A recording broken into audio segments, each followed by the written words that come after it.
Innovation is in our veins. Soon the whole world will know our names. Sharing our knowledge and freedom reign. We here for the people, you know it's our way. Setting foundations is part of the dream. It doesn't matter if you're new to the game. Listen up now, cause we all gon' say,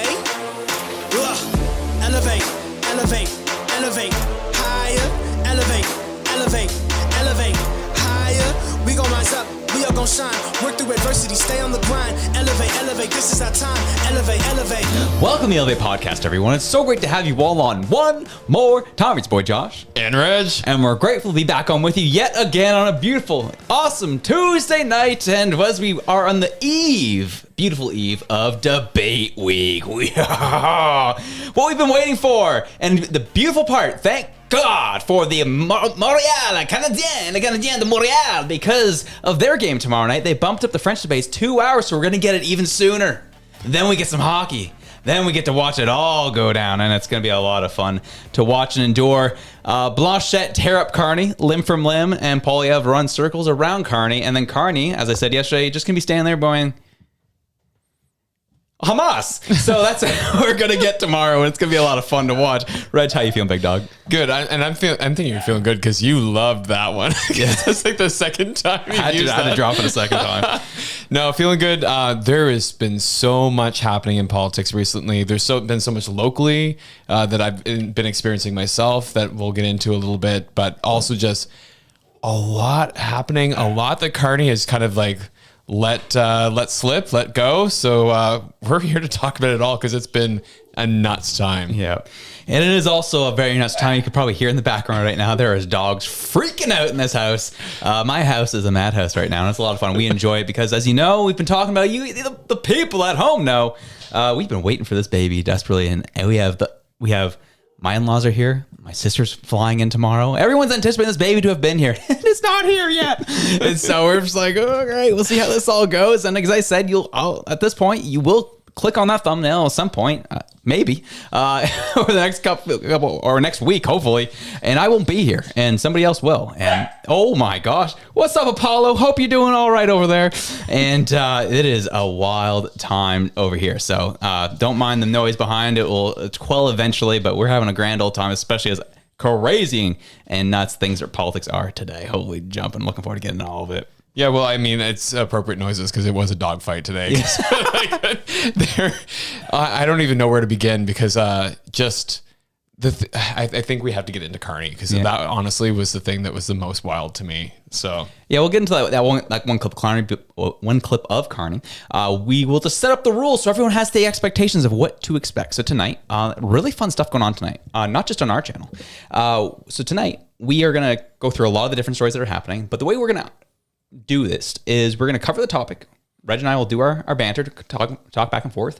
Then as we're kind of closing out the topic, then we'll go to the super chats and address your comments and then some of the general chat as well. We're looking forward to it. But don't forget, stay here. But also, when you get a chance, at about, I think, 8:30 Eastern time tonight, Clyde Do Something is hosting a live stream with both Jasmine and Jasper from Mr. Sunshine Baby. They'll be doing a whole live together. So after you're done watching us, go over there and watch their stuff because I'm sure that'll be a very fun live stream to watch. But let's get into Mr. Mac Carney.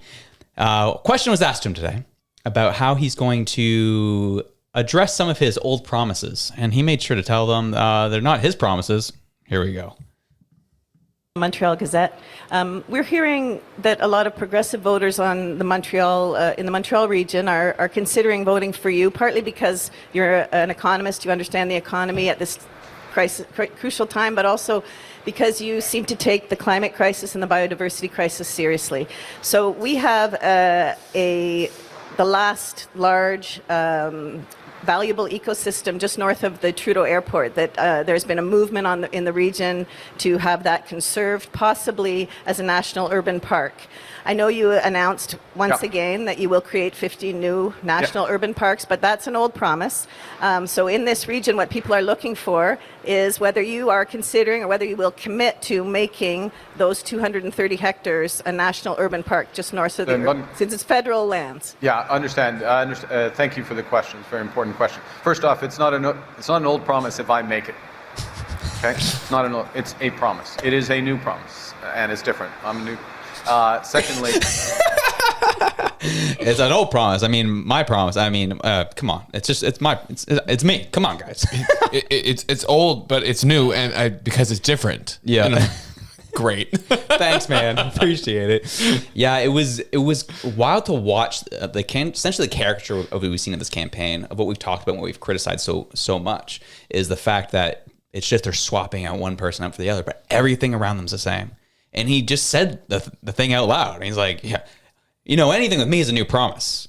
Anything before me was an old promise. And like, nothing's old with me. Like, everything's just a promise now. It's me. Come on. And it won't be any different. I mean, it will be different. That's kind of how things are going. So I think we can kind of like look back at previous prime ministers of the Liberal Party. Oh, yeah. You get Jean Chrétien. He comes in there. Well, a proof is a proof of the proof. Yeah. And like, that's this vibes. Then you got Justin Trudeau comes out. He's like, they're asking about his habits. He's like, well, the juice box, water bottles. What you're seeing happen with these individuals is they're stumbling over it because they're like, what is the right thing that I'm supposed to say that is going to get me the media traction that I'm trying to get to? And I need to lie a little bit because it's not actually what I think. And I'm thinking on the fly. And you don't see that happen with Pierre Poilievre. Mm-hmm. He's very genuine and very authentically himself. And whether you like that or not, that is a strength, because when you're watching these guys, it is the same thing on repeat. It's, I need to say the thing that I need to say because that's what I'm supposed to say, but I don't know if I'm saying it. And it just comes out as word salad. And that's exactly what Carney's been doing so many times, time and time again. Almost worse, I'd say, than Trudeau. Trudeau's were kind of like buffoonish. Mm-hmm. His are just embarrassing. Yeah. So. Yeah. Well, and what I thought was the most liberal thing ever was I covered the story today about Honda talking about the reciprocal tariffs, saying, well, we got to go. Like, these reciprocal tariffs have not been helpful in us keeping manufacturing here. We have to go to the States. And then, that was, got ran with. And Anita Anand hopped on X and said, be careful, guys, don't worry about it. Don't worry about it. I have it all taken care of. She says, I just finished a productive meeting with the CEO of Honda Canada, Dave Jameson. He confirmed that Honda remains fully committed to its operations in Canada and that there are no plans to shift production elsewhere. Canada has the best workers in the world and is a global leader in auto manufacturing. We will continue to work with all auto manufacturers to protect Canadian jobs and to build a strong, resilient auto sector here in Canada. And really what the conversation was is, please don't do this until after the election. That's what that conversation was. I actually think it was different. It was, how much do you need for you to not shift? More taxpayer money. Yeah. What kind of tax benefits and relief and corporate welfare can we throw your way? You know, we'll sweeten the pot. Don't worry. Just get us elected. We'll get through this, and we'll make sure that all your EVs that you're producing, well, you won't have to pay hardly anything on those. Like this is what I'm seeing when I read that. It's just like there was money talked about being exchanged. There probably wasn't money exchanged in that moment, but there was definitely some promises made. I think that's fair, just because that essentially is the policy stance they've taken with any manufacturing or any production they've tried to make happen in this country. They just tried to give them taxpayer money to do stuff here and not incentivize the market to bring them here to actually set up shop. So I would agree that something like that likely happened. Yeah, because it's kind of the different strategies, right? So when you look at the conservatives, what you're seeing is a pull, not a push. So what I'm saying with that, it's like that market pulling the companies in. What you're seeing with the liberal strategy, it's the push, not the pull. So they're pushing taxpayer dollars into these companies to get them to stay. And so that's where I'm kind of getting really frustrated when you compare the two platforms, is everything that Carney's laying out. It's like, we're going to spend on this, we're going to spend on this, we're going to buy this, we're going to do this. And then we're like, how are you going to pay for all that? Oh, well, we're going to become the global leader in green energy. And you're like, oh, okay, but what does that mean? Don't worry about it. We're economists. We've got this. It, again, like I said before in the last live, it's the trust me, bro kind of thing. Whereas when you see with Polyev, he's like, we're cutting here, we're adding here, we're keeping this, we're taking that away. And it's like very balanced. And then the end of it, he's like, and also we're going to actually get ourselves into a good state because here's the revenue that we're going to generate from this industry, this industry, this industry, exactly here and when. And that's what's missing from the liberal campaign. And I think that if people were really focused on actually just comparing the two platforms and saying, dollar for dollar, how does this make sense? I think that people would actually be more inclined to follow the conservative if you took the labels off of it and just showed them side by side and said, these guys are looking to spend $35 billion on a new bureaucratic entity to apparently provide housing. Or you can say, we're going to take all the legislative barriers out of the way and allow the people who know how to do that job best to do it. And we're not spending $35 billion on it. The normal person would go, obviously that one. But then as soon as you throw that blue stripe above it and the red on the other one, they're like, can't do that. Can't do that. They're bad. They're bad. Yeah. So blue bad. And so I think that what we have to do is almost kind of like show the platforms to people and say, hey, what is Carney promising? Hey, what is Carney saying? What is Carney not saying? And compare that to Polyev and say, what is he saying? What is he promising? What is he not saying? And it kind of, the story writes itself. Yeah, I think you make a great point. Is that's been the criticism, is Carney just copying Polyev's promises, and it's like he is in terms of the results he's promising. They're the same, but the way he's trying to do it, make it happen, drastically different. And you laid it out perfectly there. One is trying to essentially take barriers out of the market to essentially make the conditions to allow those things to happen, and the other is just putting as many barriers as possible and just infusing the market with a bunch of money of taxpayers that's just going to continue inflating our dollar. You're going to lose your buying power. You're not going to be able to save anything. You're going to just be living even more so 2-3 jobs just to live. Not even so much as think about vacation. Not going to happen. And that's kind of will be the new life here in Canada. And people will be fleeing to cross the American border. There will be illegal crossings. Yeah, and legal crossings as well, because I'm already seeing it happen right now in my small circle. Just the amount of people who are highly intelligent, highly skilled business owners, folks who are in conventional, businesses right now. I got an email to one of my accounts saying that an individual that I had worked with that is highly respected in their role, they're leaving. Wow. So, you know what I mean? These are the things that you're seeing is that, and I know Polyev has mentioned it a couple of times, like the brain drain directly to other favorable places. And so what we need to do is we need to make sure that Canada is the place that is attractive, that, upholds the values that people respect and want to live under, and then also doesn't require 50% of your paycheck to live.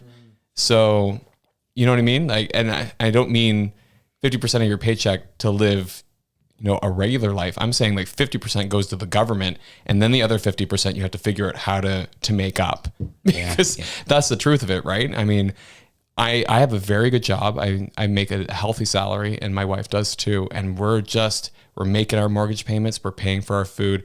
We're not saving for our future. We're paying down, some debts that we owe. But aside from the traction we're making on our house payment with our mortgages, we're not building up anything for the future. And so that's where I'm just looking at this going, we're not egregiously spending either. So if we're in that state, and I consider us to be doing well, and we're very fortunate and very blessed that way, that other people don't have the same opportunities, and I feel for them because I've been there.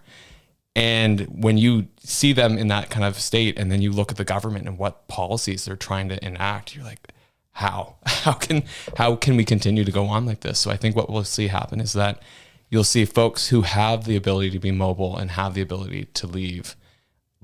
And the folks that are already hurting, that can't leave, are going to be crushed under this next government if it becomes a liberal government. Absolutely. And we're going to go to the first round of super chats here just after this story. Take a sip of water, Reg, because it's coming right back to you. Is on that note of affordability and, these policies hurting people, government programs actually hurting people. I want you to share about your most recent example and experience with a government program screwing you over, and that would have really hurt a person that would be less fortunate. Which one, childcare or the energy one? We'll go with the energy one. Yeah. So, spoiler alert for childcare, really quick. That system, while it is helpful when you finally get into it, it's actually reduced the amount of childcare spaces overall. So that's the long and short of it. There you go. As far as the energy one, so basically, with the government of Canada, they put out the Greener Homes Grant and the Greener Homes Loan. So what you basically have to do is you have to show that you qualify for those by making a certain wage. And so there was a point in time where I had just left my job. I had gotten a severance and my wife was on maternity leave. So we made nothing. And so we had just bought our house too. So we had emptied our savings. We were looking pretty poor. And it came to tax time and we actually made the cut. The outrageous cut. I think it was like $70,000 for a family of 3. So, the mother, father, child. And which, as anybody would know, because you have to cut that in half originally, $35,000 to afford a mortgage and energy and your cell phone and internet and food, which is outrageous, and gas, which had a carbon tax on, like all that stuff. You can't. We were dipping into our line of credit to make ends meet, honestly. And so we qualified for the heat pumps, and we had an oil burning central heating system that was costing us $900 a month to put oil into. Outrageous. We needed to do a lot of work. We had to put a lot of insulation in. We had to do just basically a lot of renovating. So we ended up pouring something like $60,000 to $70,000 worth into our house, a lot of which, well, it was all our own money. I used my credit room that I had to be able to do that. I was like, the average person, one, would not have the credit space to hold that amount for the renovations, and 2, just would not qualify if you did have that kind of credit room, because odds are you're not owning a house and making the kind of salary that would be required for you to qualify. It has to be this rare, black swan event like we had to be able to qualify. So that was the interesting part. So we get through the whole program. They delay the amount of time that we do all the work, we, insulate the house, we change over to heat pumps, we spend the money to do all this stuff, and it's on my line of credit. It's sitting there. It's accruing interest every month. And we had our energy auditor come in, look at everything, give us the okay, submit the paperwork. And they had told us it was going to take 140 days. So 140 days goes by. I call them, nothing. Sorry, we don't have it. I'm like, okay, well, can you get on it? Okay, we'll put you on the priority list. Another 3 weeks goes by. I'm like, hey, I've been 3 weeks on the priority list. Where are you at? And they were like, oh, sorry, we can't help you. We don't know where it's at. I'm like, can I talk to, I put on my best Karen self, and I was like, can I talk to your manager? Like, what the hell? And so I talked to the manager, and they're like, we're still processing things that were submitted in July, and you submitted yours in October. Sorry. So I was like, great. So I buck these people literally like 3 to 4 times a week. to try and get somewhere, because I was like, I know they're going to get annoyed with me calling them eventually. So eventually they do process it all. And when they process it all, we find out that there actually is no more Greener Homes grant left, that we only have Greener Homes loan. And so we did get the oil to heat pump affordability grant.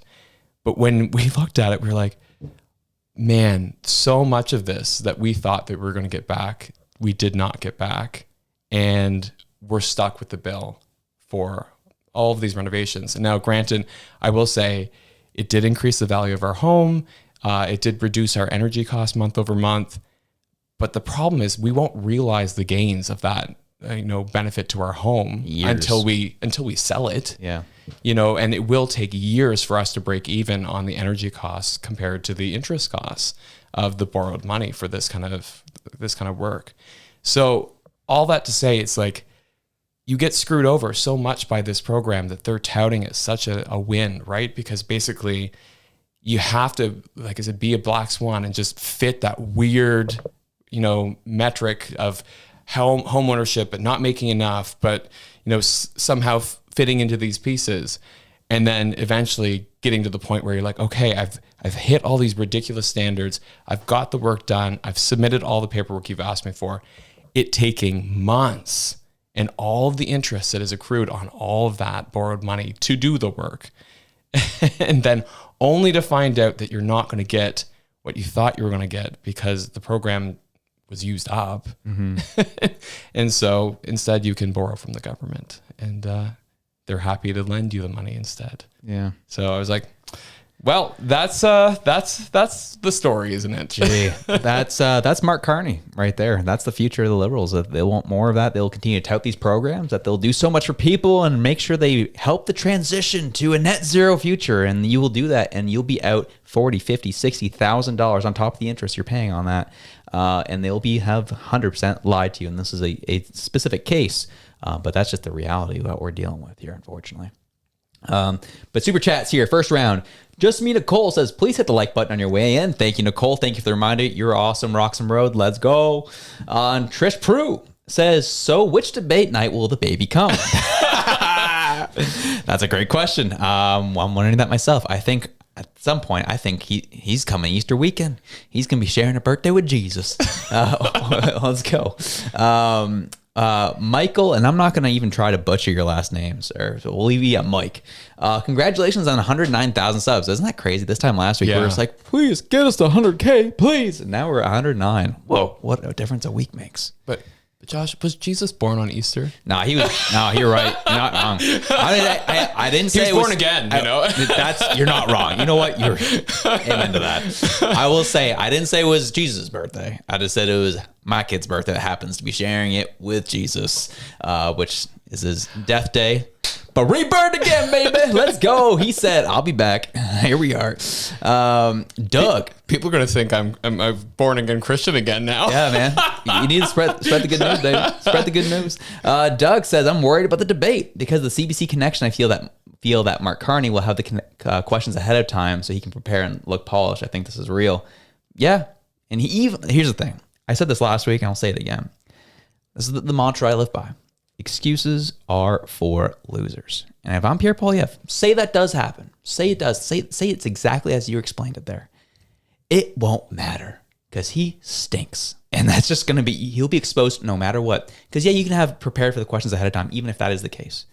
But you still are going to get the wild card of Blanchette coming in with some French and be like, what do you mean here? And you have Poilievre being like, crossing over and talking to Blanchette or talking directly to Carney. He's going to get so frazzled. Look at what they did to Ruby Dalla.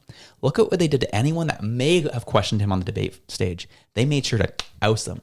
Now, you're going to get some dogs. And not only that, don't forget, there's going to be some dogs, but also there's going to be a Chihuahua on stage too. Don't forget about him. Jagmeet Singh, hoping to pull some people back from the Liberal Party. He's going to be going in on Carney on that stage. That's going to be wild to watch. I keep forgetting that he's even in this. I'm not going to lie.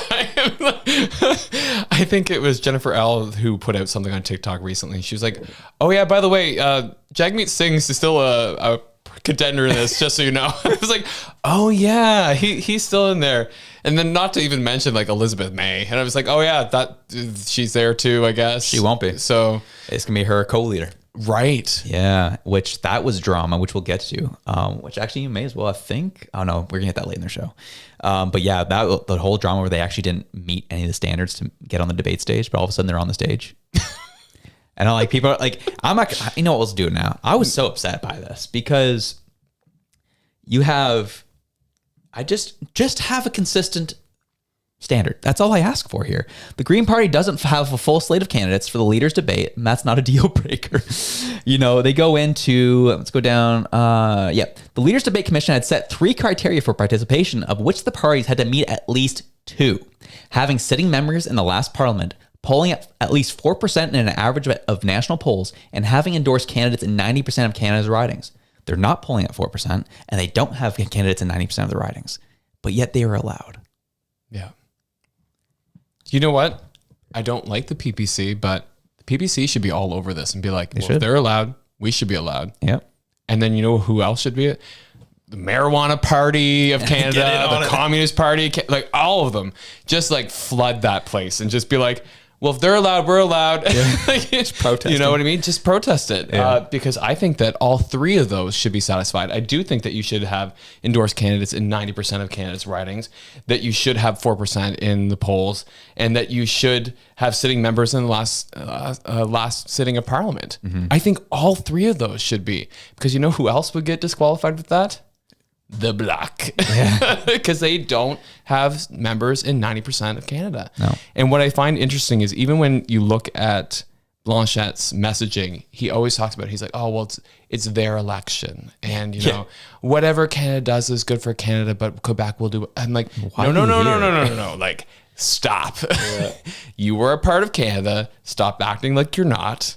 And so, yeah, if you don't want to be a part of Canada, don't come to the debate. Yeah. So it's pretty simple. Yeah. Yeah. So that was just a story I was just annoyed by. And the reason why I'm annoyed by it is just because the reality is we only care about 2 candidates on that stage. Yeah. Poilievre and Carney.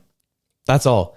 I hate that we're adding all these other jabronis who are going to stand next to no chance in the election, but they're going to be able to take up space and time of a 2-hour debate. And that's such a waste. No one wants that. I'm not paying. If this was a paid pay-per-view, let's say, I'm not paying for that. I'm not. How about you do a separate debate with all those jabronis first? Let that be the undercard, and then we get to the main event. How about we do that, please? That's what we really want. It's unreal. Like I like what even what the U.S. would do in the various Democrats and the Republicans do this in their not the by-elections. What do they call those again? The primaries. Primaries. Where it's like, as the time goes on, people start getting pushed off the stage if they're not getting a share of the vote or a share in the polls. Like, just, it makes sense to do it that way. Yeah. This should be something similar. It's like maximum 3 candidates. If you're not a serious contender, you're off the stage. Get out. Yeah, so agreed.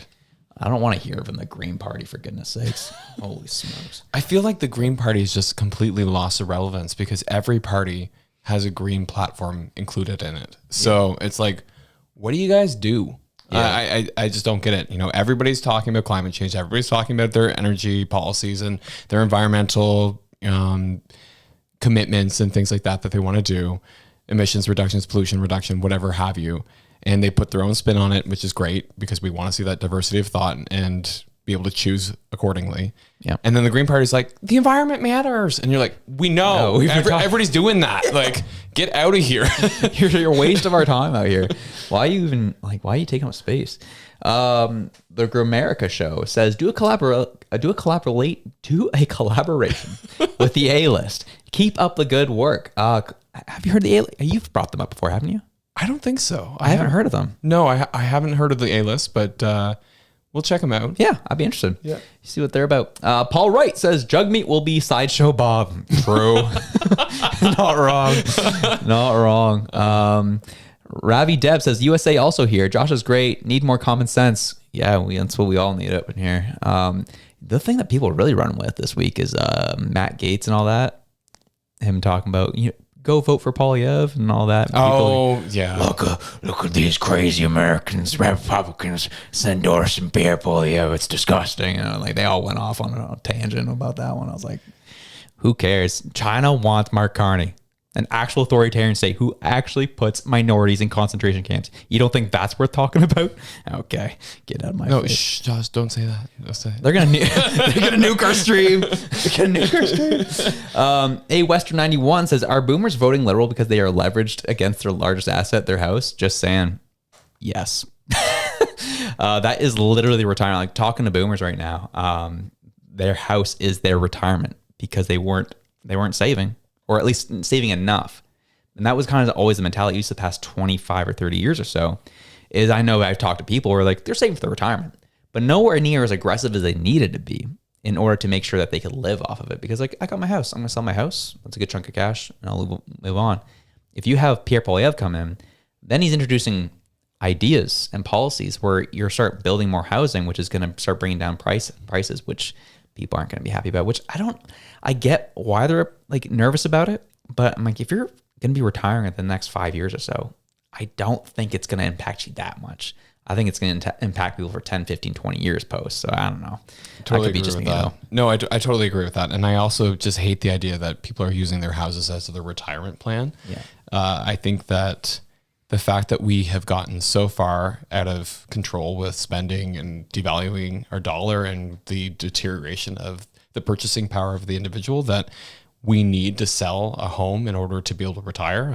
I think that's absurd.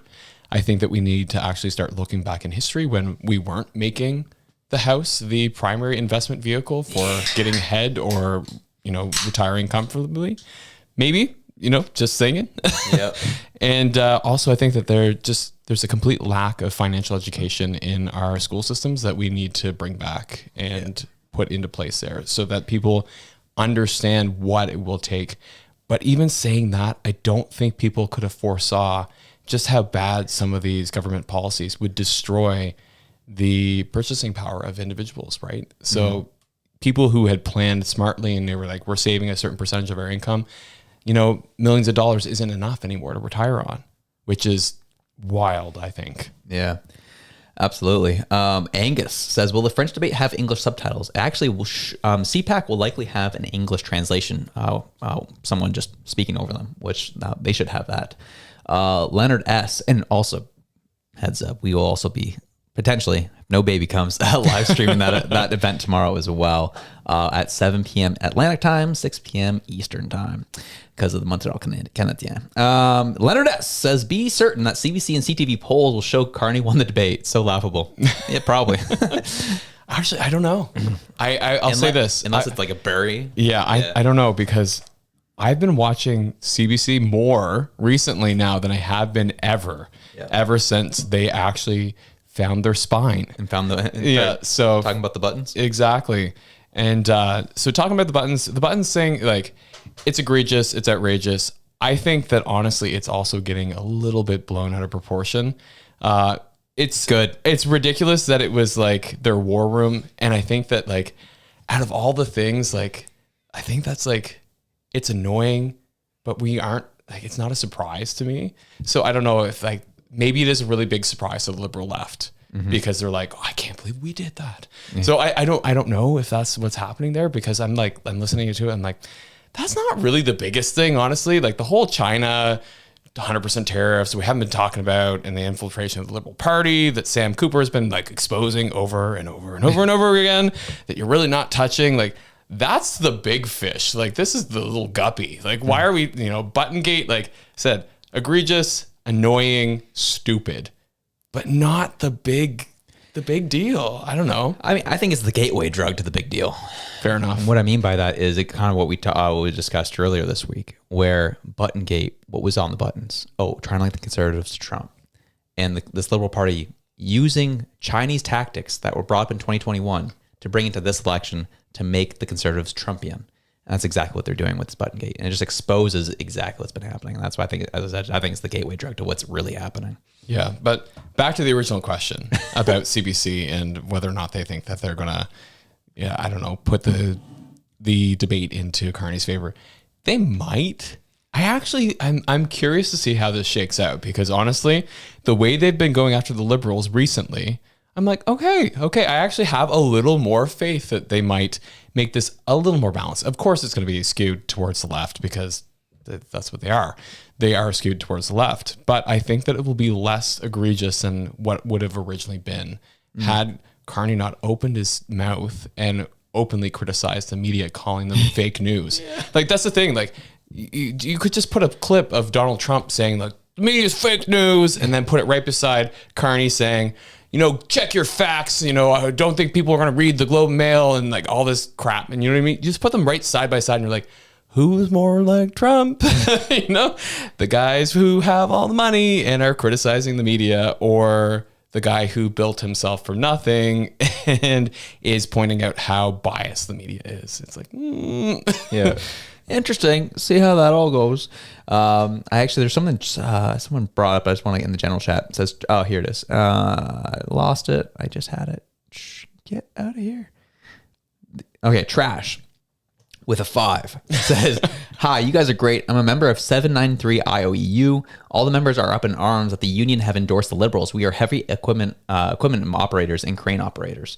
That's interesting. If that's all of you, that's fascinating news of the fact that your union who represents you is saying, no, we're going to Liberals, the anti-work, the worker party, the anti-worker party. Yeah. Well, not all unions are created equal. Yeah, I mean, that's the thing. I've been in a couple of unions in my time, and I can tell you for a fact that they are not all created equal. Some are there and they love collecting the extra union dues from you, and they will do everything to keep themselves in power, like a mini government, like a mini liberal government. And then others will actually fight for you. So if your union base is saying this is not what we support, go talk to those union leaders and tell them that you're not okay with it, because that's really how you can change that, honestly. Yeah, totally. I think we're gonna move on to the next story, which was egregious, my brother. Let's do this. John Artorias, liberal. I love that image of the dude from like the 1700s. It's like, that's him. That's the guy. Oh, I didn't even spell it right. That's why. That won't help. There it is. All right, so we have this gentleman here, folks. John Olthius, Liberal candidate for Barrie South Innisfil, okay? Just get a nice, great look at this guy's face. Staring your soul. Just look in your soul. Saying, vote for me, baby. Donation button's right there. You want to touch it? Yeah. You want it? Yeah. That's what you want. Well, he wrote this today. Part of me thinks we should just partner with China and other nations and give up on manufacturing. I remember when manufacturing shifted to Japan. Originally, they made crap but evolved to be the best. China's turn, then India. We will provide the raw materials and food. It's a winky face. Oh. Do you know what the worst part is? Like, this is the actual commentary that I'm getting from some of my liberal friends in my DMs. They're literally saying exactly this. And I'm like, my good people, when have we ever saw the guy who provides materials, not the ad value, make all the money? Like, really? Yeah. Good idea. Yeah. Yeah. Okay. The fact we know like the Liberals are kind of crazy, but the fact they have people in their party who openly saying, yeah, we're not going to screw the United States. We're not going to screw math. We don't want to do that. We don't want to count how many dollars we're losing if we just don't work with the states. We're just going to partner with China and all the other nations. That'll make up for everything. Yeah, let's partner with the authoritarian state. Makes sense to me. Yeah. Just give them everything and it'll be fine. Wink. You know what I mean? Got him. Yeah, that is like the winky face is wild. I know. Who are these people, man? They're absolute caricatures. Like you can't be a serious person. Like, give up our freedom to an authoritarian state. Like, you know what I mean? This is gonna work with those Gen Z voters. Like that. And the worst part was the timing of it. This was from February 11th, dude. Yeah. Like, that looks bad. That's bad, man. And that's kind of where that's the reality. But that's the stance of the Liberal Party of Canada, is our relationship with the United States is over. We're going to partner with other nations, and we're going to leapfrog the United States and make sure that we become a superpower of the future. Yeah, right. Yeah, what was most concerning about all that dialogue, actually, and I know that I think you covered it and Jasmine covered it and a few others, the word war. Yeah. We're now in a war with the states. Like that to me, I was like, no. You did not just say that.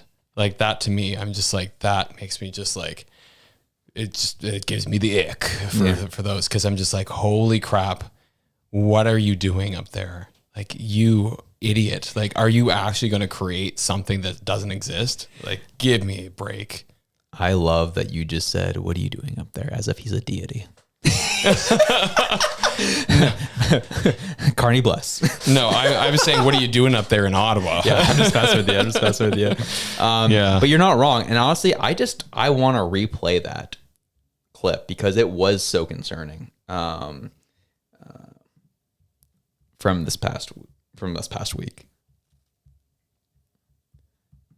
Like, I know I played this on my afternoon episode, but please. The relationship we had with the Americans.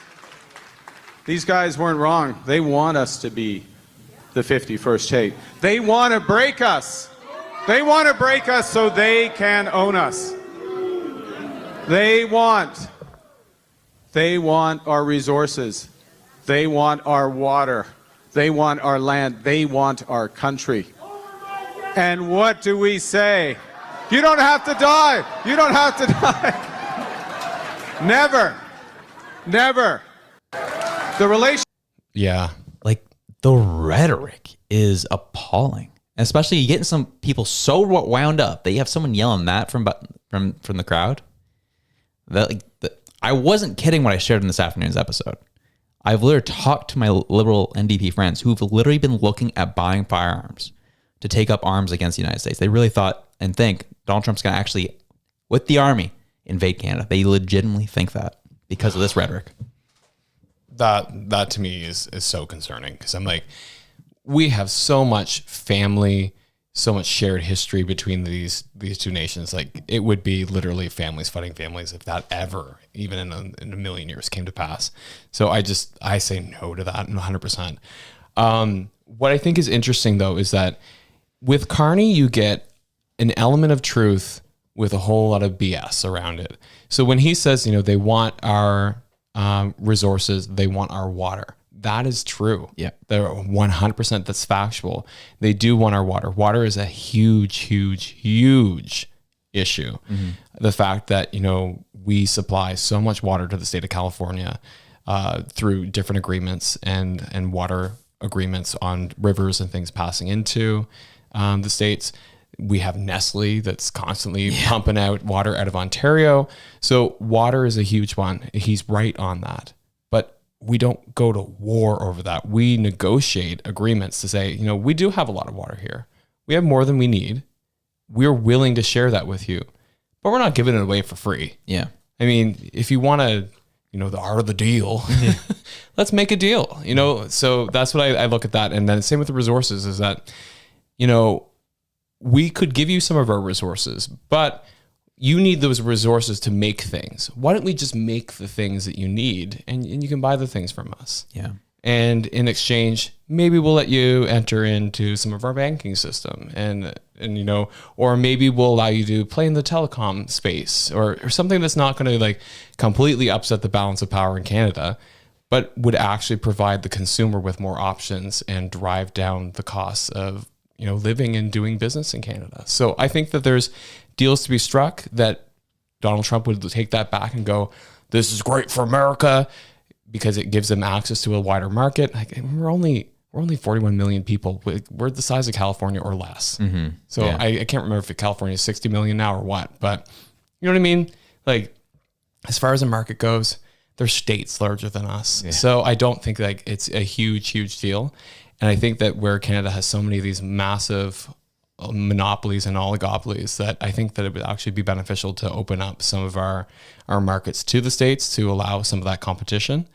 And like I said, we could work it into a deal for not our resources, but for the add value products. And then again, water being a resource, water, energy, and then all the things that those critical minerals make And we could become very wealthy from that, while at the same time creating competition and lowering the cost of living for Canadians. Exactly. And again, this whole idea of, and again, it is so clear, and we've covered it so many times, where even Carney's own people know that they're going to acquiesce to the United States when this election's done. Like, that's why you can't vote these guys in, because they're, as soon as if they get in, they're going to be like, yep, we'll give the U.S. whatever they want. This was all a joke. We just needed to get reelected, and boom, boom, boom. You will see it plain as day when it happens, if it happens. Hopefully it doesn't. And even, so that's coming from his own people, because they know if you do the math, 66% of our trade comes from the United States. Yep. Or with the United States. So this whole, we're just going to cut them off and we're going to go work with and do partnerships with other people. Not a chance is that ever going to happen. It doesn't make any economic sense, and it's just not possible. So Libby T says Canada becomes a superpower without oil and gas. Yeah, that's laughable, isn't it, Libby? Oh, we jumping. Yeah. So. And when you look at some of the best funded social programs in the world, a lot of them have come from either manufacturing or from oil and gas. Yeah. And it's crazy to think that those are the two things that people are like, no, we don't need that. Like, in what world? Everybody needs energy, and everybody needs the things that energy makes. So why would we not provide that? Yeah. And, unfortunately, we don't have the climate to be big agricultural producers. That is the States. That is Mexico. That is that temperate zone around the earth. We're north. Yeah. But what we do have is we do have the opportunity to be great cooling stations for massive data banks that Pierre's talked about, that Carney hasn't. Yeah. We do have the opportunity to leverage, like I said, the liquefaction of natural gas, because we're colder and you need cold temperatures to do that. It's a chemical process. Wow, we're a cold nation. Why aren't we doing that? And one of the other things too that I keep hearing from folks, especially about manufacturing and energy, is like, oh, well, we should be globalized because we can procure it from other places cheaper. I'm like, but you're also the same people that keep harping on that we need to save the planet. And you're willing to procure things from a country or countries that don't give a rat's about environment, that don't give a rat's about human rights and protections, and have the lowest standards there. They're on the floor. Yeah. And yet you're like, oh, well, globalism is great because we can access cheaper materials and products that are produced by artificially deflated currencies in places that are running literal sweatshops and polluting our environment and responsible for the bulk pollution that goes into our atmosphere. Tell me how that makes sense. Yeah. You can't have both things. So unfortunately, that's the way the cookie crumbles. That's exactly. And bring it back to Canada, because we do have the proper protections. So wait, would you say you would bring it home? Definitely. Let's go. Which is funny, because I want to jump into that for just a quick second, because the Liberal candidate in my riding had his campaign team outdoor knocking. And I was very happy to see it. Nice. I was very proud that, I had another person that I'm connected to in a completely opposite end of the riding. He was like, over the weekend, he's like, my Conservative team actually came out and knocked on my door. And he's like, I was really happy to see them. I was like, good. Love it. And it was funny because after I talked to the door knockers, then I actually got to talk to my potential MP. So it was really nice to actually get a chance to talk to him. And I was glad. He took a quick photo, threw it on X for us. So I was happy to be able to have some questions and conversations with him. Good stuff, man. Yeah, good job, Conservative Party. I've been crapping on you for not getting out in the community. So good job doing it. You get a gold star for that one, because I was very happy to see that. And there was a lot more Conservative signs on lawns. I drove here today to be at the studio. And as I was driving, I was like, they've got one. They outnumber the Liberal signs in my in my neighborhood. Even the one house that has 3 of the same sign in their yard. I'm like, we get it. We know who you're voting for. You're very liberal. Yeah, we got it. Leaf Busby says, Mark is running a campaign fueling fear into Canadians. A real PM would not be trying to use fear to control the people. They should comfort. And you're not wrong. And that's why I made the argument in my video this afternoon, is that we're seeing the difference between a campaign run by fear or a campaign run on hope. And people can make will have their debates on which one's which, but I'll admit Poilievre's been leaning a lot more into hope lately than the Carney campaign. Isn't that, it's been really nice actually to watch him on some of these podcasts he's been going on. Thank you, Conservative Party, again for jumping into podcasts. Like, these are the things that we've been bugging you about for the entire campaign. Like, go on podcasts, get out in your community, get yourself out there, show people who you are as a human being. And I'm like, check. Like, good job. And it's actually showing up in the polls, I think, because we're seeing those numbers change, which is fantastic.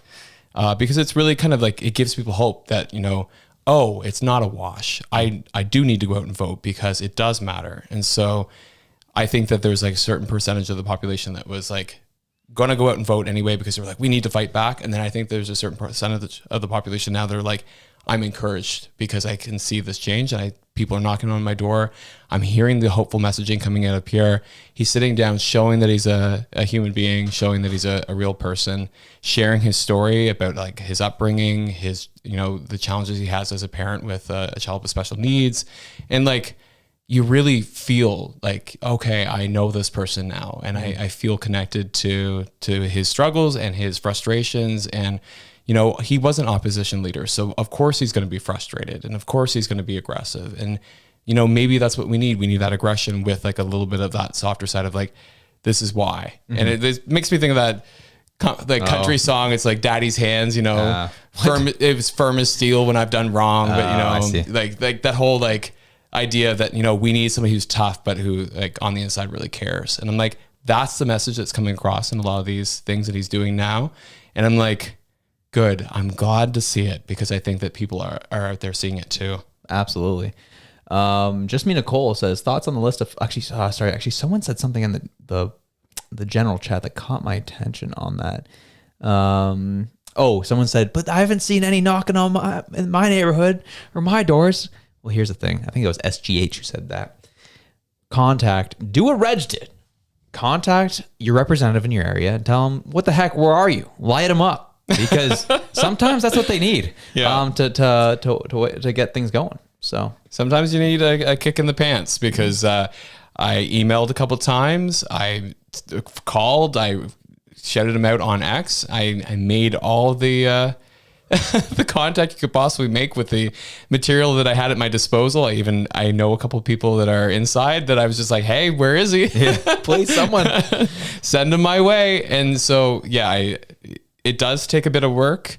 I don't know if it just happened to be that it lined up well with his schedule, so I won't put that completely out there that I did something. Mm-hmm. But I will say that I wasn't inactive either. So I did make sure that I was vocal about wanting him in my neighborhood because I do have a pretty affluent neighborhood that probably has sway in the community. And when I talked to him, I was like, have you talked to this group of people? Have you talked to this community group? Because I do volunteer a lot in my community. And I'm like, I know these people have influence.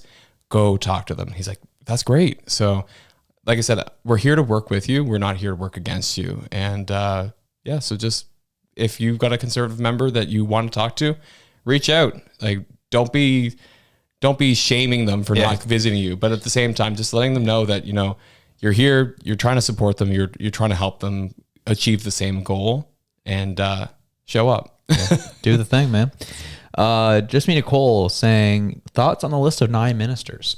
So I will get into that a little bit, and we'll bounce it back to you. Again, that was a story on the show I did this morning.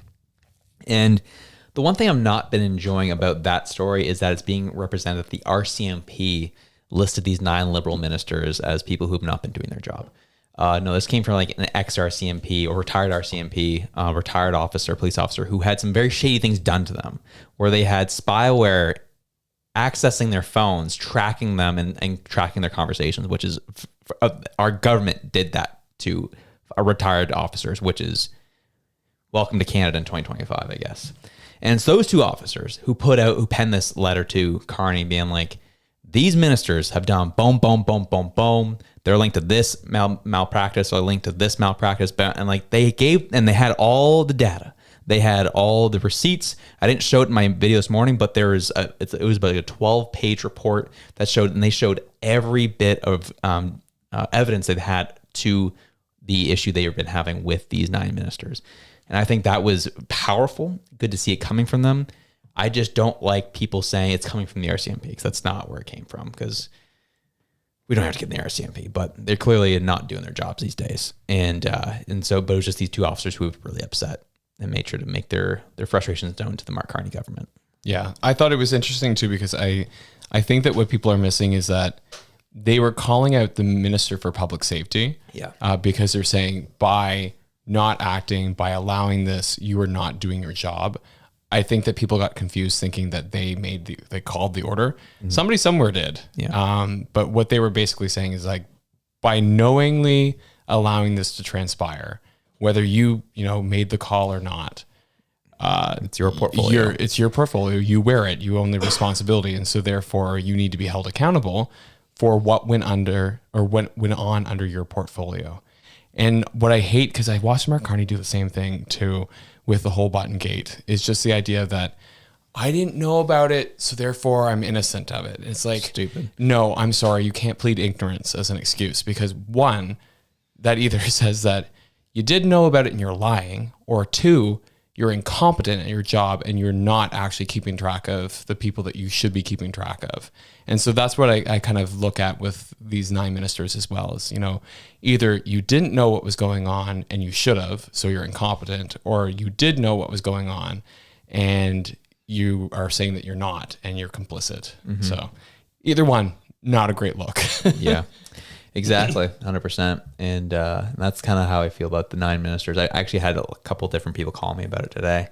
And like, what is this? Like, why is no one talking about this? And I'm like, well, it is newsworthy. It's just some of these, I felt like I don't know where I saw these headlines, but some of these headlines that were suggesting the RCMP were putting this forward, I was like, I don't think that's totally accurate.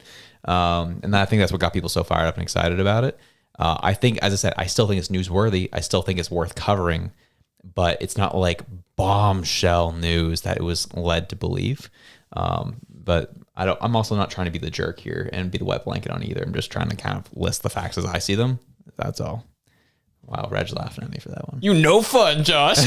I'm the worst. But I think that that's kind of like what we try and do with the show too, is we try and give you the information that is that really hard hitting and also very factually based and very grounded in what's happening in the present day. Because I think that regardless of whether or not more gets done about these 9 ministers, I don't think that's what's going to sway the election, honestly. And so that's why I think it's interesting. It's a ridiculous abuse of power. And I think that it's something that should be looked into once the next prime minister comes into power, and look at how the way these constitutional rights were violated. Yep.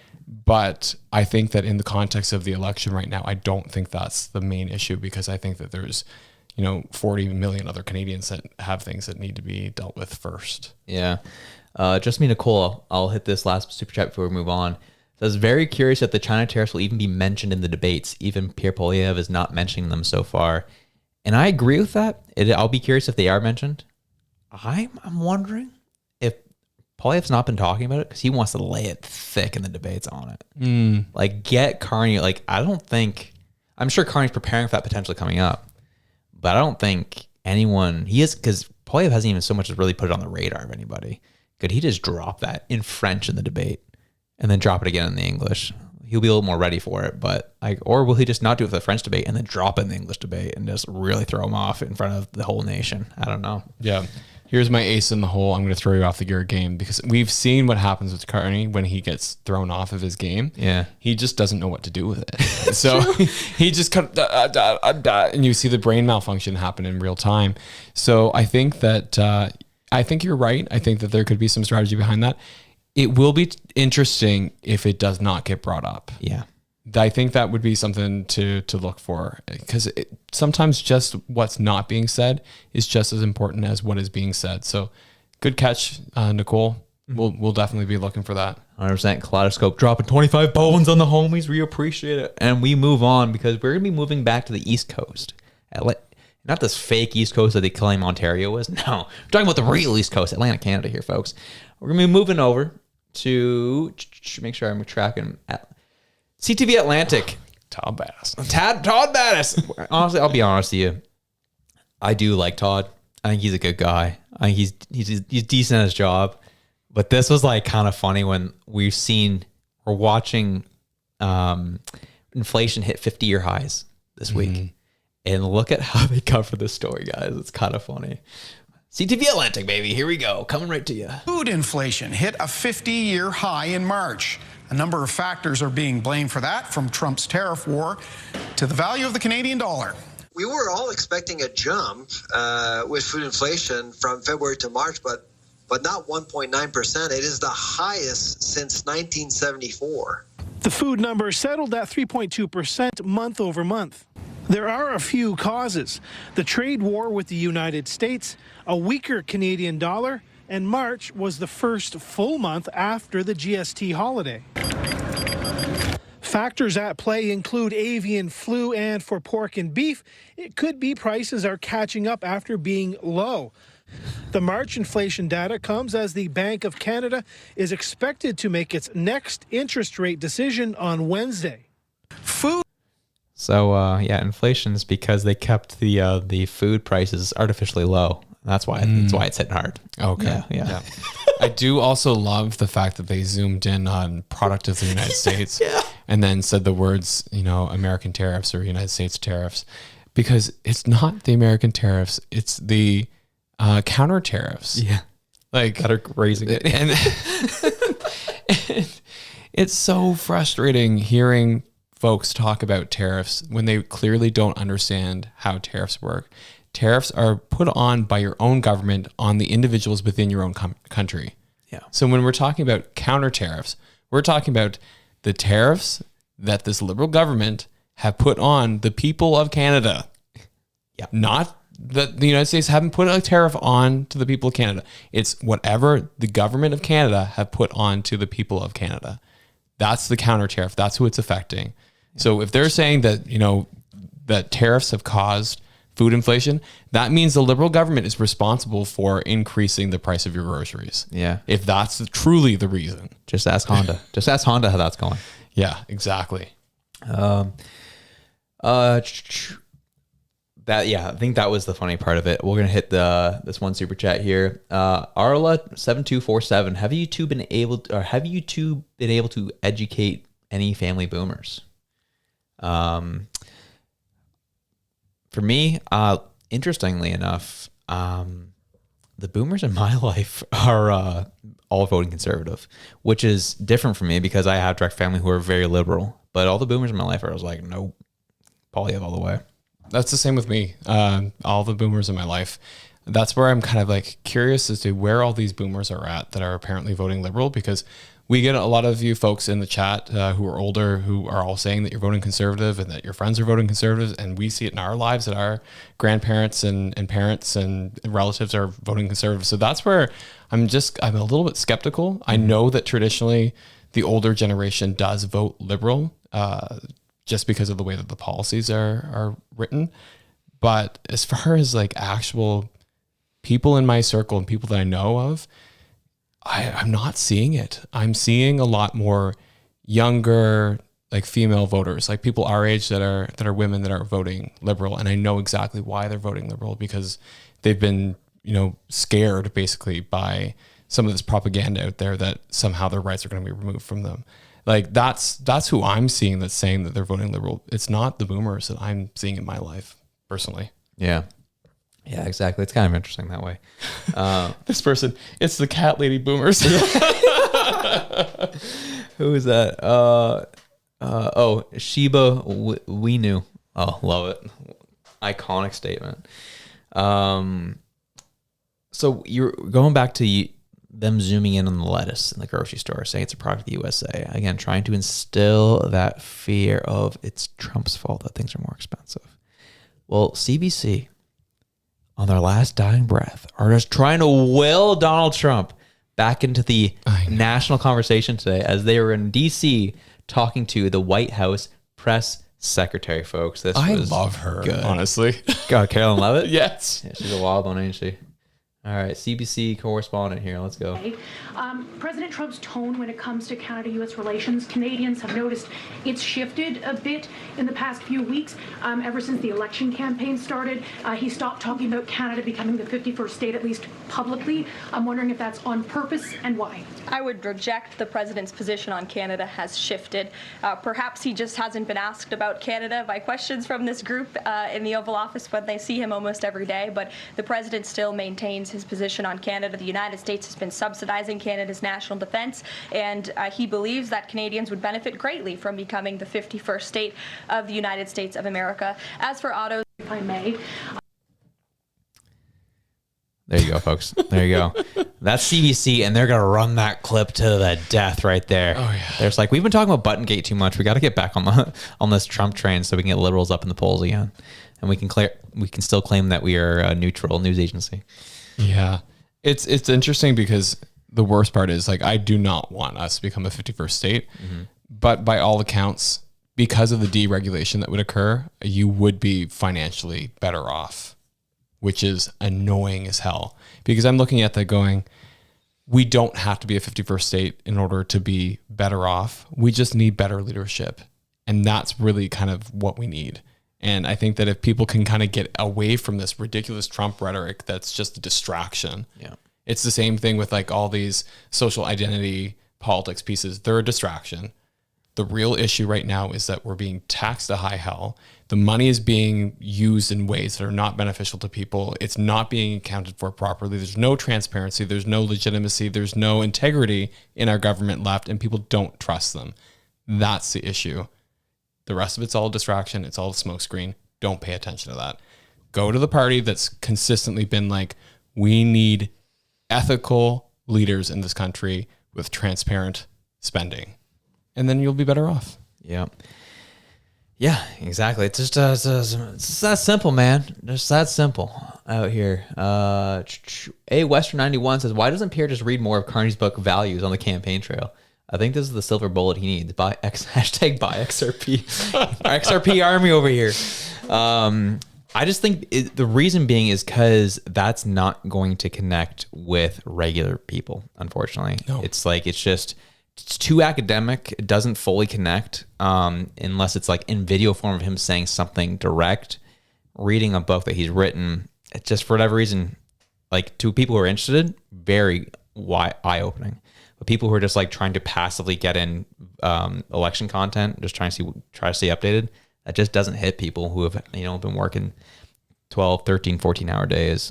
So I think that's partially why. Yeah, I think the thing, and then I'll say this, is that the liberals have been really good at controlling the media. The media right now is in a state where they've lost a bit of control over them. Mm-hmm.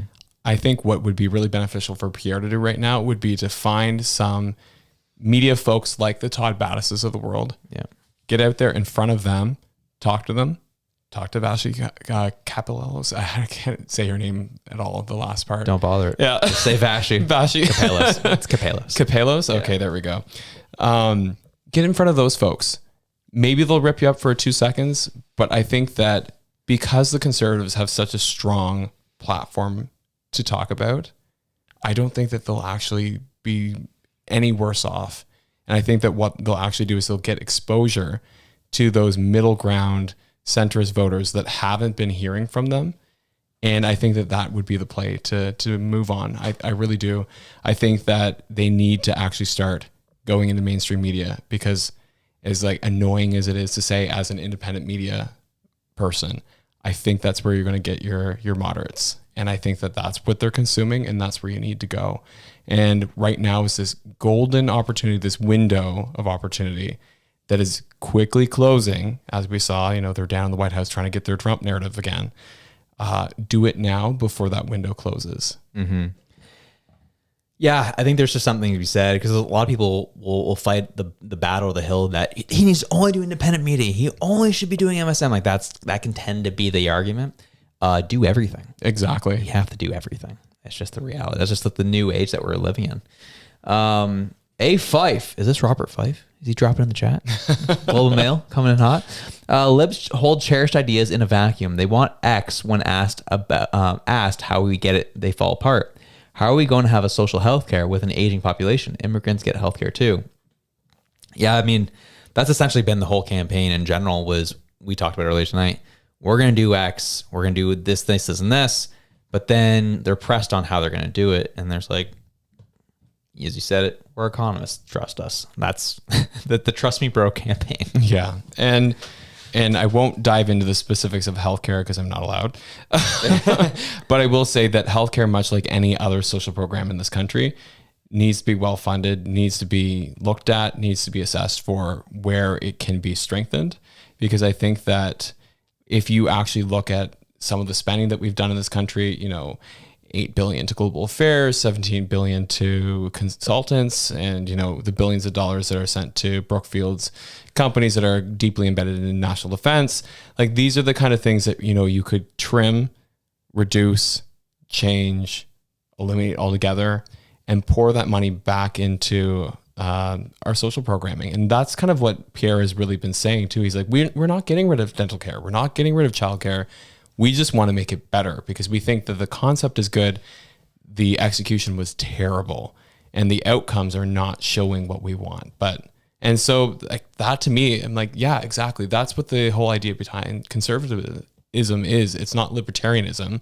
It's not that the government is going to completely step away and not touch anything. It's the idea that we want a responsible government that doesn't burn your dollar, that actually provides you services that you want at a price that makes sense.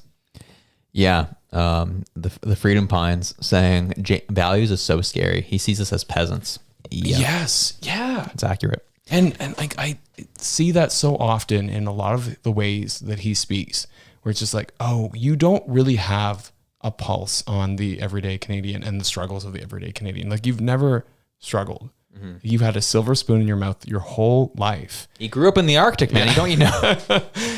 But you know what I mean? It's that kind of, just I am holier than thou that just comes across. It's a very smug arrogance. And like people talk about Pierre being aggressive. I talk about Carney being arrogant. Yeah. And that's the thing that doesn't sit well with me. Yeah. Well, this is a story that broke this afternoon, which we want to be very careful with because we just going to state the facts as they appear in front of us.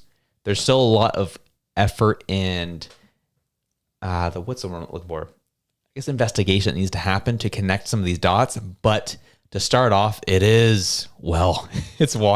So we know the story, folks, about the random group of people who showed up at a conservative rally holding signs and wearing sweaters and hats that says, "Do you believe the polls?" Oh, yeah. And the liberals, liberal media kind of was like, "Oh my gosh, they're doubting polls. This is the gateway drugs, them denying elections. Oh my gosh." And then what next day? What did the liberal media do? They asked every candidate, "Are you going to accept the results of the election?" Talk about bringing American-style politics north of the border. That question's never been asked at any point, and no one's even so much as hinted that they would ever deny the results of an election.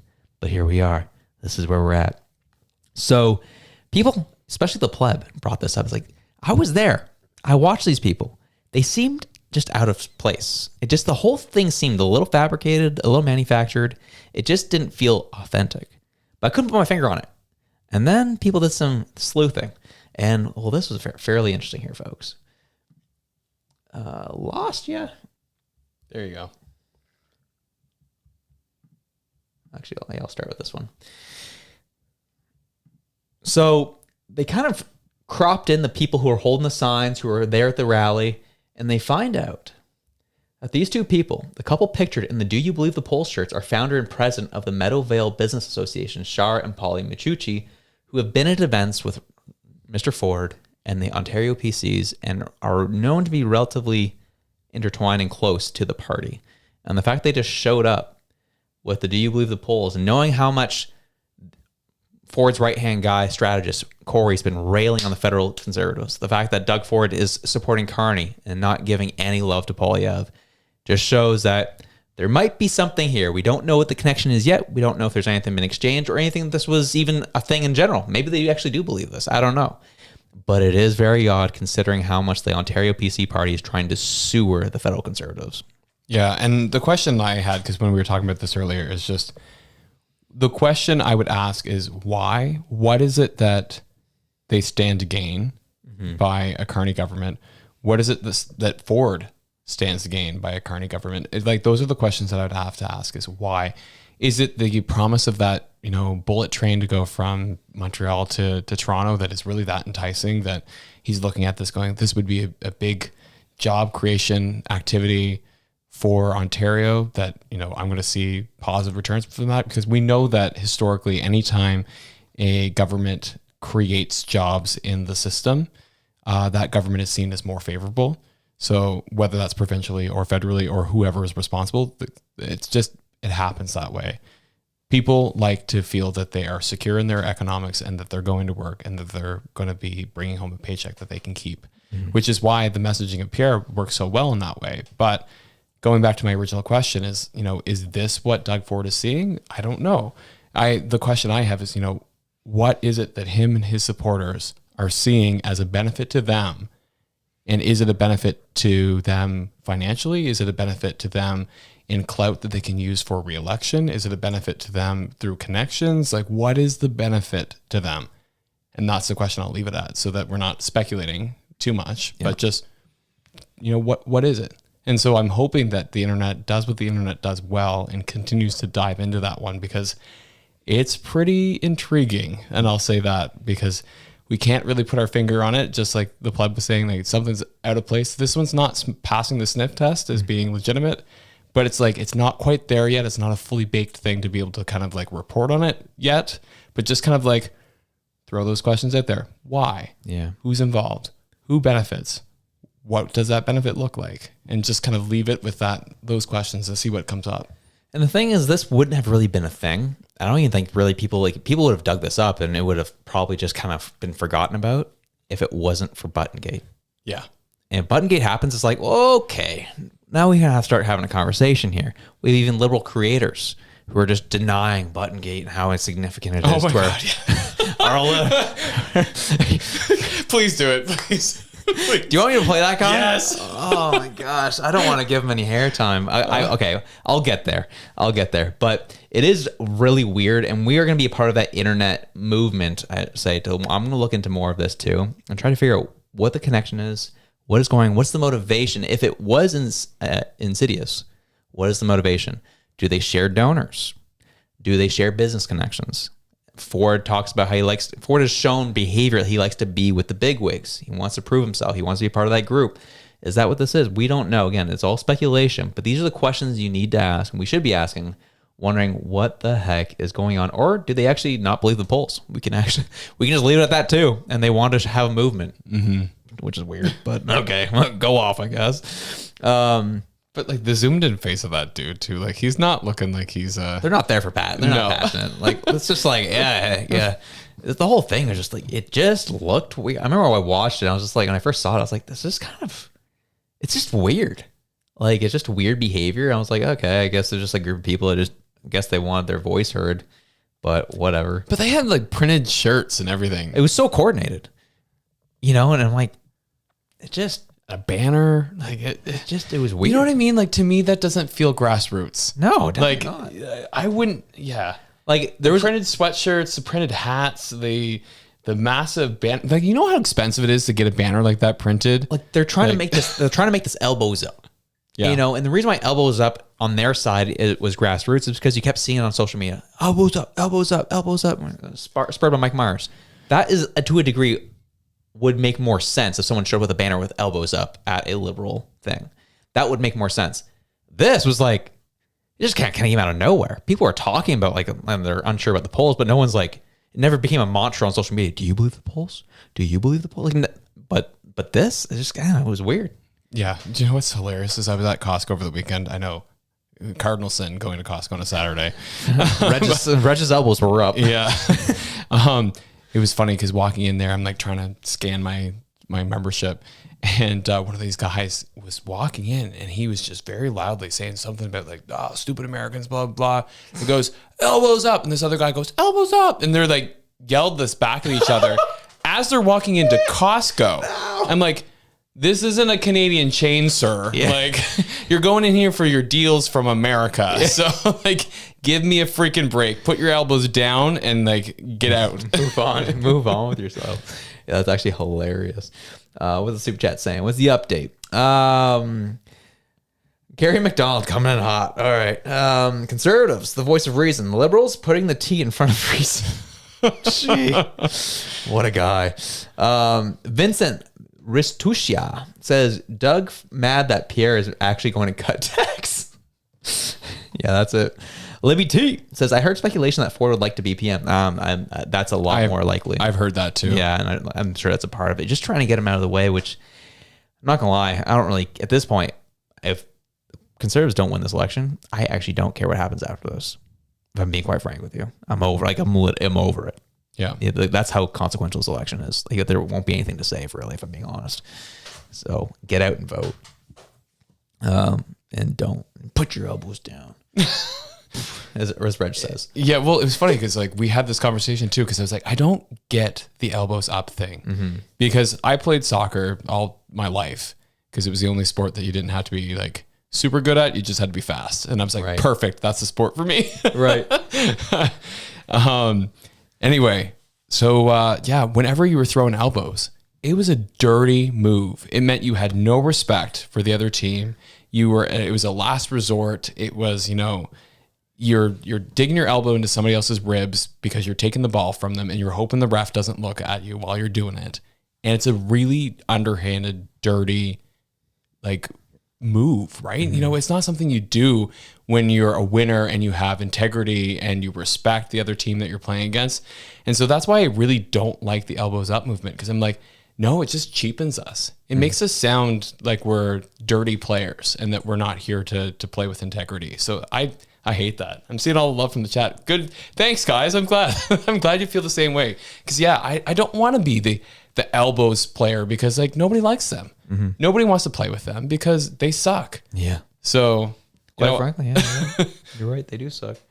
They suck, man. It's a penalty in hockey, Wallflower says. Yeah, exactly. 100%. Dirty move, says Chris Saganowicz. Wow, I hope I got that right. Are we dirty players? Leaf Busby says. That's a great question. Well, I mean, elbows. I hope the elbows stay down for the Cannons, on tomorrow night. The amount of times I've seen that commercial with Mike Myers come up as I'm watching my sports right now. Oh, I'm like, this just ruins my day. Get off my screen. I hate this stuff. Speaking of commercials, you know what the one that keeps coming up whenever I'm like loading up our stuff? What? Hydrogenated water. I'm like, wow. Why? I was like, why does the algorithm think that I'm like, yeah. Hydrogenated water. My water needs a few more H's than the O. Like, just why? And you get these people and like shaking this bottle with blue lights in it. I'm like, oh my God. So if you weird. See that ad on our stuff do not click it. Don't do it. It's complete bogus. Do not buy that product. No more bad golf says fingers up. Double birds. Steak over cake says elbows up. How about bring it home? Yeah, you know what? You get a like for that, sir. That was great stuff. Let's finish off with something positive from Poilievre's campaign today. Kind of like a little inconsequential, but more so interesting. I appreciate him taking the stance he did on this. That was kind of cool. I am announcing our plan to stop scammers who target Canadian seniors. We're going to pass the Stop Scamming Seniors Act, a common sense law that forces banks and telecom companies to deploy state-of-the-art technology to catch scams and stop them before they happen, not after, when it is too late.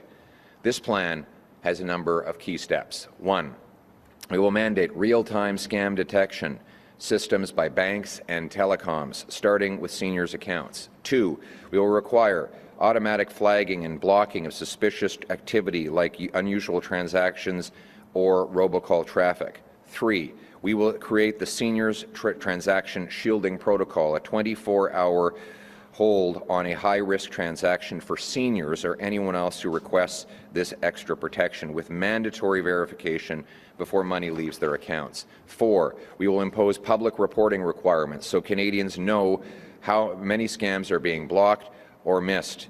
5, we will impose mandatory jail time of 1 year for $5,000 of fraud, 3 years for a fraud of over $100,000, 5 years for fraud over $1 million, and minimum fines that are 10 times the size of the frauds committed. You steal 50 grand, you'll pay 500 grand on top of your jail sentence.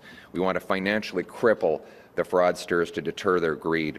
6, we will introduce tough penalties with up to $5 million per violation for companies that fail to deploy the latest technology to stop scams. 7, we will create a new criminal code offense, willful blind profiteering from fraud, holding executives criminally responsible if they knowingly let scams go unchecked. Our seniors deserve to feel safe and secure when they pick up their phones, iPads, or computers. Tools. So I guess I shouldn't have said it was inconsequential. I misspoke on that. I think it was a nice like add-on, I would say, to the campaign. I like the idea of being tough on crime because scammers have, they that's what they do. They go after the most vulnerable, those who aren't, not most aware of what's going on, especially with tech. And so if you catch these people, it is interesting. A lot of these crimes happen outside of our country. So I don't know how much you can really do and promise to do. So that was more so, I guess, where my head was at when I first saw those. I think it's exactly what he laid out there. It's the telecoms and it's the banks, because it's the same thing with like child pornography too. Like these things, they have a footprint, they have a trail and a history. And once these systems that are highly sophisticated at drawing in data about their consumers and about their users, start using that data for good, start blocking some of this information. Right. And if you can recognize, because there's a guy on TikTok, for Pete's sake, that he's like, here's, my master's degree in Homeland Security. And he like talks about how he goes after these scammers. And there's a number of them out there, young guys who are like, I've got nothing better to do than to track down these scam organizations in India, because they're mostly from India, and expose them. And this one guy like managed to grab the IP addresses of all these computers in this one facility and got access into their cameras and watched them and then shut all their computers down. I'm like, if this one guy on YouTube or TikTok or social media can do this, surely the banks and CSIS and all these other institutions that are well-funded could work in tandem to do the exact same thing. Right. So when I look at this, I'm like, yes, it's about political will, right? Right. If you have the political will to stop the scamming, it will stop. The amount of numbers that have been cloned this week that have called my phone with scams has been egregious. We're talking not like 8 or 9. We're talking like 10 to 15 times have been called. And I'm like calling back the numbers because it's on my work phone as well as my personal phone. And so I'm calling back the numbers thinking that I've missed an important call for something in health. It's not, it's been a scam, or it's just been somebody who like, Joe Blow from Middleton, Nova Scotia, that's like, I don't know why you're calling me. I didn't call you. And I'm like, I'm sorry. Somebody's cloned your number. Like, so it's just, this to me says there's political will behind actually stopping this. And it actually just says, okay, even the small things are important. And like, that's what I like about this message is that, the amount of scams that hit people in Canada, most people aren't actually falling for them, but there is a small percentage of people who are. And it's saying that, even on the big things like the fentanyl crisis and affordability crisis and all these things that are hitting everybody, we're going to work on that. And then we're also going to take on these like very niche things that are still hurting people. Yeah. So I liked it. Good stuff. Yeah. I'm right there with you, man. Being tough on crime in general, always a huge fan. And we will turn to the super chats that finish us off tonight. A Fife says, don't ever give up. Our country has endured worse than this. Nothing is forever. The Berlin Wall fell. Poland recovered from being destroyed. Toughen up. If we lose it, will be bad, but not fatal. Do you know what I love about that is like, I love that because you were like, our last live, you're like, people just need to be tougher. Yeah. And then you got this guy coming on here, like, toughen up, Josh. Yeah. Well, here's the thing, man. No. I mean, it's how do we get into this? All the fighters. If this goes the Liberals' way, I'm not trying to blackpill anybody here. I'm just from what I'm hearing and seeing. This goes the Liberals' way this election. All the fighters, they're gone. There will be no one left to fight. And that's what I'm saying. And if you're here, you're going to be one of the very few. And I hate to say it, but that's just what I'm hearing and seeing. If not something else changes, then amen. I'll happily be wrong. That's what I'm saying is just like, this is, at least for a long time, this will be the last big fight and big push you'll get in this country. And if it doesn't go the way we hope, it's going to be a long time before that resurgence comes back. And that's just how history goes, unfortunately. And that's what I'm getting at. Yeah. And I think to put some quantifiers around that. So what we're talking about is like we saw with the protest in Ottawa, the freezing of bank accounts. So you'll see that come back. That was something that Carney celebrated. The Online Harms Act that was passed in Great Britain when Carney was there, that we're now seeing social media posts that have been shared. Those individuals who have shared it, they're getting door knocks from the RCMP, or not the RCMP, sorry, the British police. So I think that you'll see more of that, and you'll see people like us who basically are being told by the CRTC, sorry, you can't put anything out there anymore. Your content doesn't follow standard Canadian values. So we'll just effectively be silenced and have to disappear because YouTube won't run us. So it's like that kind of authoritarian control that we're talking about. So it's real legislation that exists that, kind of got put on hold because of the election. And if we get a different put on hold because of proroguement. If we get a different result of the election, they'll die permanently. If we do get more liberal, those will come back in full force, probably be worse because they will have the Senate to back them up as well.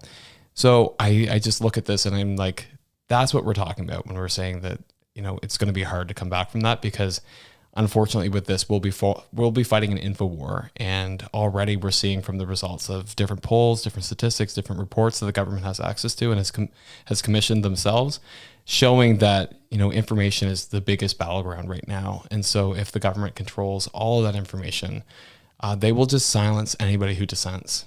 Mm-hmm. And you'll just see a situation where it just won't be tenable to stay, because basically they will control the narrative, and anybody who dissents, they'll make sure that they're punished, whether that's by not allowing them access to their funds, taking away their income, taking away their chance of employment in any industry because they've been blacklisted. Like we've seen that happen in different instances. So, lawfare.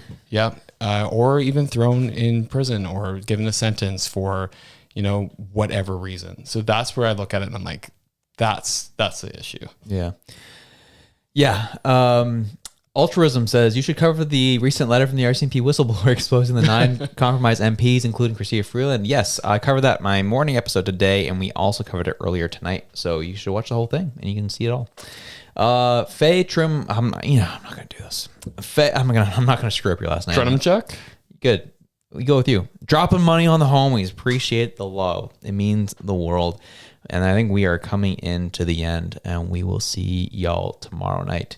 There's some cool things going on in the general chat, which is great. But we are going to preserve our energy because we got a long weekend. Either I got a baby coming or we're covering these debates. Either way, something big's happening, and we're going to have to save our energy for it. But Reg, any last words for you? I'm saying we're seeing things turn around in the polls, and even if you believe them or don't believe them, it's still a positive indication. So don't lose hope. Keep that momentum up. Keep talking to people. Keep sharing. Keep liking. Keep making sure that the dissenting voices, so to speak, are amplified. And just keep positive, because what we're seeing right now from Pierre, I think, has been really, really positive, and I'm really excited about what I'm seeing. And obviously the rest of Canada is too, because like I said, those polls are turning around, and even if they're being done in the ways that are not as statistically rigorous, they're still showing that the Conservatives are pulling ahead. So that's exactly what we want to see. And we want to build off that momentum and that hope. So keep positive. Amazing. Yeah, exactly. And Kaleidoscope in the general chat says, no super chat for me. Kaleidoscope, we showed you out. Maybe you skipped out. We shouted you out with the money you dropped on us. We appreciate it. Mary Lou Cleveland dropping cash on the homies. Really appreciate the unboxing. Do I click on that? Oh, nothing happened. Oh, that was fun. Great emoji. We're here for it. It's fantastic. Doug dropping cash on us to finish us off too. I just looked on CBC. They're talking about Trump just like you guys said they have. And that reporter talking about how Trump is going to want. Yeah, not surprised. Here we are. They're going to run that clip. They sent someone there to ask that specific question so they could take it back to the homeland and run it for the Liberals and hope that maybe it helps them swell back in the polls, because the Conservatives are emerging in the polls. Things are turning up. Their message is resonating. The Liberals are being exposed for who they are, Mark Carney more specifically, and that is getting interesting. And so what we said earlier about what could happen, the reality is we are not going to let it happen. We are going to get out, get voting, encourage others to vote, and we will make sure to make this too big to rig. Oh, I hate slogans so much, but here we are. Anyways, so whatever it is you're doing, whether you be going to work, encouraging your boomers and friends to vote Conservative, or just hanging out with the family, sitting around the radio like it's the 1930s. Whatever it is you're doing, wherever you are, we love you. We're out. Peace.